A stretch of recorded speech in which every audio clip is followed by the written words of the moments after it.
Looking ahead to Montgomery County, they just released a proposed budget for 2024, and we now have Montgomery County Executive Mark Elrich joining us to talk about how the county is planning to spend billions of dollars. Good morning. Thank you for joining us. Good morning. How are you? Good, thank you. So I'm going to start with the $6.8 billion operating budget. That's for next year, which is a slight increase from our current budget. What's the reason for that increase? The biggest reason for the increase is the school system made an unprecedented request for $300 million over last year. We've never gone more than 110 million, and that was like a rare event.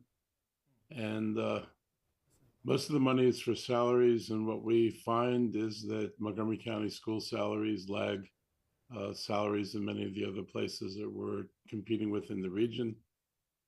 They've not adjusted for inflation over time, and school spending per pupil in Montgomery County is down from its peak in 2010. So we're spending even less now than we spent then in real dollars. So we have a number of things just coming together. And I felt pretty strongly that if teacher pay is not competitive, they're going to continue to struggle to fill slots and attract teachers to the county. Okay, and aside from you focusing on the school system, you're also focusing on public safety and more, critical programs. Right. You also proposed a 10-cent property tax increase to help those funded. Can you explain that? The 10 cents is entirely to fund the school budget. That money cannot go any place other than to deal with the school increase. Okay, and what do you have in mind while creating this budget? After COVID too. How is the county moving forward?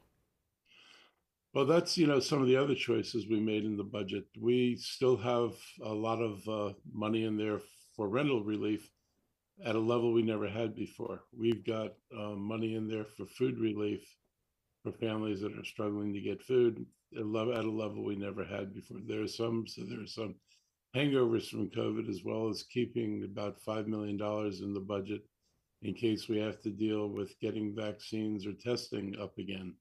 I hope it doesn't happen, but some of those things are there and they linger from COVID. Okay, we have like less than a minute left, so I'm going to get right through this. The county council, now they have to agree to your proposal. Right. So what do you want to say to them? I think I asked them to look at the same numbers that we looked at. We looked at, where we've been in the past and where we are now. We looked at comparative tax rates because one of the concerns was, well, where does this place us? And so Montgomery County's tax rate today is 11th or 12th lowest in the state. And our commercial taxes are the lowest in the region. And in Howard County, for example, which is we think of as a competitor, their property tax rate's $1.25, and Frederick's tax rate is higher than our tax rate. So competitively, it doesn't put us at a disadvantage. It doesn't move us to the top of the region, but it doesn't have us at the bottom of the region.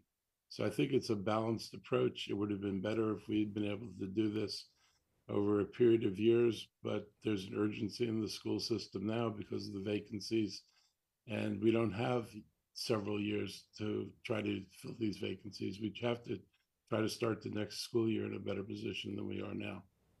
Very important information there. Montgomery County Executive Mark Elrich, thank you so much for joining us on DC News Now. Yeah, thank you. Take care. All right.